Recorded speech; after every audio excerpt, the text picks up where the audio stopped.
बताइए, जब नरेंद्र मोदी जी का प्रचार कर रहा था तो सभी कह रहे थे पापा का दंता बजला, पापा तो दंता बजला। अब पापा की फुट गई ढोल, खुल गई पोल। नेहरू म्यूजियम में रजत शर्मा को मेंबर बनाया गया, काहे के लिए? ये मुजरा डांस करने के लिए। काहे के लिए? रजत शर्मा क्रिकेट का बल्ला पकड़ा है, क्रिकेट कंट्रोल बोर्ड में मेंबर क्यों बनाया गया? ऐसा ही नाचने के लिए। ये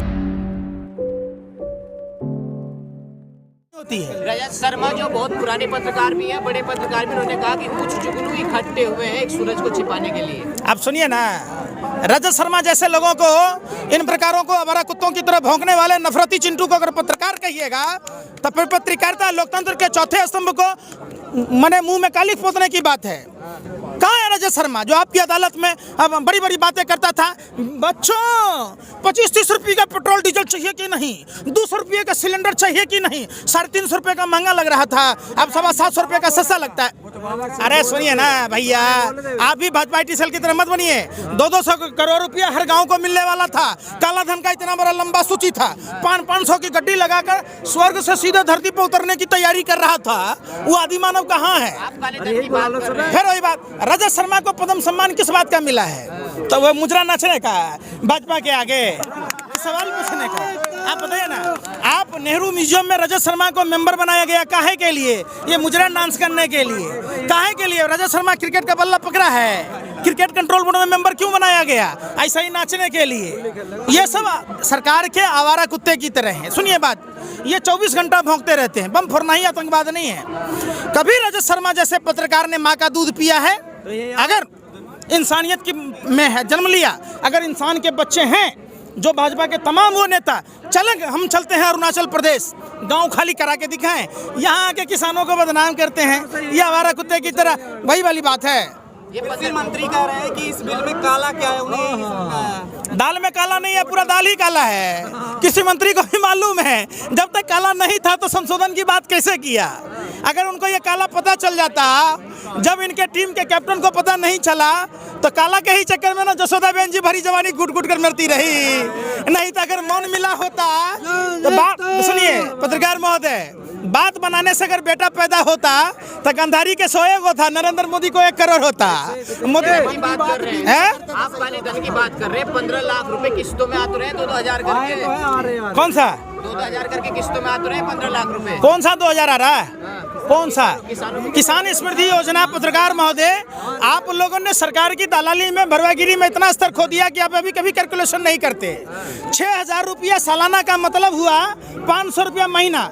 मेरे परिवार में, पत्रकार महोदय सुनिए कान खोल के, 500 रुपया महीना का मतलब हुआ, हमारे परिवार में 5 आदमी हैं तो 100 रुपया। 100 रुपया का मतलब हुआ 3.5 रुपया प्रतिदिन। ओ पत्रकार महोदय सुनिए इधर, तो 3.5 रुपया में हम रोटी खाएंगे, दवाई लेंगे, कपड़ा लेंगे कि नरेंद्र मोदी जी के मुंह पर कालिख पोत के आएंगे? बताइए आप हमको। दूसरी बात, अरे सुनिए ना, हड़बड़ाइए मत, सुनिए पत्रकार महोदय सुनिए। भाजपा कहती है 50 पैसे से, आप सुनिए, 50 रुपये से, सुनिए पहले धीरे से सुनिए, MSP बढ़ाया जाता है 50 रुपया से लेकर 100 रुपया, यानी हमारे समर्थन मूल्य में 50 पैसा 75 पैसा का बढ़ोतरी होता है। और सरकार हमारे पेट्रोल डीजल पर 40 रुपये बढ़ोतरी कर देता है, तो हमारा कैसे आय दुगुना होगा? बताइए ना आप हमको।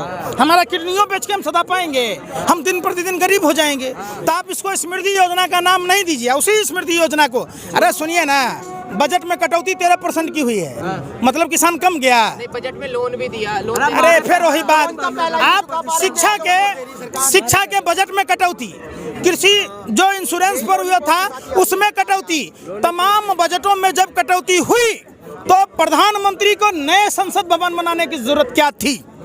जब देश में बजट पेश करने के लिए पैसे नहीं हैं तो प्रधानमंत्री, राष्ट्रपति, उपराष्ट्रपति के लिए 85,000 करोड़ रुपए के फ्लाइट खरीदने की जरूरत क्या थी? आप समझिए।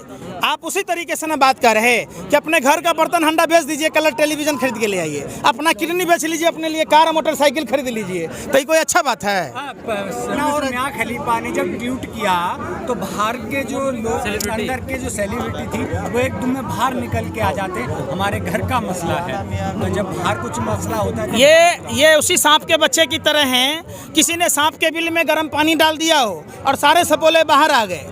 जब ये किसान आंदोलन में इतने किसान देश के पालनहार अन्नदाता किसान भाई जिस रक्षक को वोट देकर रक्षक चुना वो भक्षक बन गया, तो इस पर देश का वो सेलिब्रिटी कहाँ था, किस गुफा में छुपा था? जब देश में मंदी, अर्थव्यवस्था, ऑन प्लान लॉकडाउन के समय में सचिन तेंदुलकर सब कहाँ था अक्षय कुमार आंतरिक में? जब आप समझिए हाउडी मोदी का प्रोग्राम हुआ तो उस समय आंतरिक मामला नहीं था। आप समझिए देश के लाखों किसान सड़कों पर मरने को मजबूर हुए, आप समझिए पैदल चल रहे थे 55 डिग्री धूप में, तो ये सेलिब्रिटी कहाँ था, किस बिल में छुपा था? ये सवाल उठता है ना। एक तरफ तो इंटरनेशनल हस्तियां जो समर्थन कर रही है किसानों का, उन्हें तो आप बड़ा अच्छा बता रहे हैं, लेकिन अमेरिका के जो नवनिर्वाचित राष्ट्रपति हैं उन्होंने तो कानून को अच्छा बताया है। किसने? इंटरनेशनल लेवल पे अमेरिका के नवनिर्वाचित राष्ट्रपति जो बाइडेन। आपने देखा है? अरे कहाँ पत्रकार महोदय आप लोग भाजपा की दलाली में इतने हो जाते हैं। ब्रिटेन में देखिए संसद में चर्चा हो रही है, आंदोलन भारत में हो रहा है। ब्रिटेन का नियम है 10,000 आदमी साइट पर साइन करता है तो उससे प्रधानमंत्री को जवाब देना होता है। हमारे देश में तो करोड़ों लोग रोड पर हैं, कोई जवाब है? वहाँ 1,06,000 के आसपास में लोगों ने साइन किया है, जवाब मांगा है, तो वहाँ हो रहा है। तमाम देश, पूरे विश्व के सेलिब्रिटी, फिल्म अभिनेता जो भी हों, नेता हों, सबने इसके प्रति संवेदना जगाई है। हाँ, कंगना के इतने ट्वीट आए कि किसानों को आतंकवादी खालिस्तानी बहुत बोला, लेकिन मियाँ खलीफा और रियाना के ट्वीट से पूरी हलचल मिलती है। तो आप मियाँ खलीफा को, रियाना को क्या बोलेंगे? किस तरीके की ताकत है इनमें कि क्या ऐसे क्या हो गया? जितने उसने दान की उतना कंगना कमाती भी नहीं होगी। और किसानों ने कंगना के अंगना को जोत के तो नहीं आया ना कि कंगना इतनी परेशान हो रही है। कंगना भाजपा में सांसद बनना चाहती है। आप देखिएगा हेमा मालिनी सनी देओल की तरह कातिया गले के पट्टी तो उतार नहीं पाए, अब ये भी गले के पट्टी पहनना चाह रही है कि हमको भी सांसद बना दे, इसलिए भौंक रही है। तो लेकिन वो तो उसे गलत इमेज छापना, दिखाना कोशिश कर रहे हैं। जब बाहर के लोग अगर कोई ट्वीट कर रहा है तो उनकी गलत इमेज बनाई जा रही है। एक बात बताइए, जब नरेंद्र मोदी जी का प्रचार कर रहा था तो सभी कह रहे थे पापा का दंता बजला, पापा तो दंता बजला। अब पापा की फुट गई ढोल, खुल गई पोल, तो फटने लगा। तो संयुक्त राष्ट्र से भी आवाज आने लग गई है अब, तो क्या इसको भी राष्ट्र विरोधी करार दे दिया जाएगा? किसको? संयुक्त राष्ट्र से आवाज आने लग गई है। ये लोग खुद राष्ट्रद्रोही लोग हैं। कौन लोग हैं? आप पत्रकार महोदय इतिहास पढ़ा आपने? जब देश आज़ादी की लड़ाई लड़ रहा था तो सावरकर ने माफ़ी मांगी थी। ये उसी राष्ट्रद्रोही के बच्चे हैं। नाथूराम गोडसे देश का पहला आतंकवादी था, ये उन्हीं के नाजायज बच्चे हैं। ये उन्हीं के नाजायज बच्चे हैं।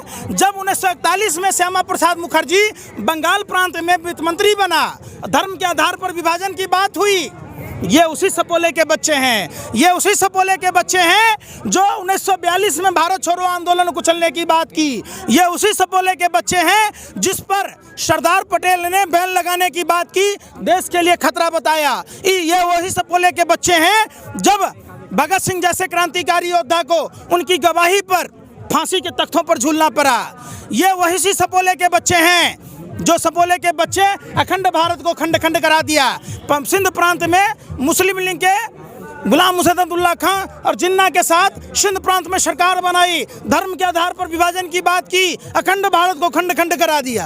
अब आप क्या कहना चाहेंगे? आपने ट्रैक्टर परेड भी कर दी, चक्का जाम भी, और अब आगे की भी तैयारी है 40 लाख ट्रैक्टर की। लास्ट में आप क्या कहना चाहेंगे? आप सरकार आखिर क्यों जिद पर आ रही है? एक बात बताइए, सरकार अगर इतनी जिद पर आ रही होती जसोदाबेन के साथ मन मिलाने में, तो मोदी जी आज बच्चों के बाप होते, दादा दादी बने होते।